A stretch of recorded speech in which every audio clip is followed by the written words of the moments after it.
આ જે છે ને એ તો શરૂઆત છે. આતંકવાદને નેસ્ત નાબૂદ કરવો એ ભારત સરકારનો નિર્ણય અને એની કટિબદ્ધતા બતાવે છે અને આતંકવાદ પૂર્ણ કરીને જ રહેશે. ખાસ અત્યારે 50 થી વધુ આતંકવાદીઓ પણ માર્યા ગયા છે. જે રીતે પહલગામમાં હુમલો થયો અને બહેનોના સિંદૂર જે રીતે ગયા હતા અને એ જ રીતે ઓપરેશન સિંદૂરા નામ આપ્યું.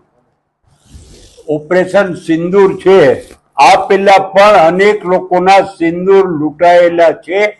એ બધા પણ આતંકવાદી અને આતંકવાદી મનોવૃત્તિને ટેકો આપનાર તમામ લોકોને ભારત સરકાર નેસ્ત નાબૂદ કરશે અને આ દેશની પ્રજાની જે ઈચ્છા શક્તિ છે એ પરિપૂર્ણ કરીને જ રહેશે.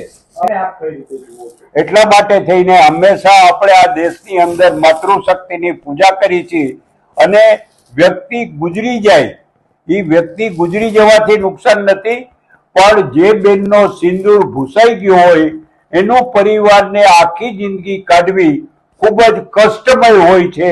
એટલે ભૂસાયેલા સિંદૂરનો બદલો લેવા માટે થઈને આ જે કાંઈ આજનો કાર્યક્રમ કર્યો અને જે એટેક કર્યો એને એટેક સિંદૂર કીધું છે.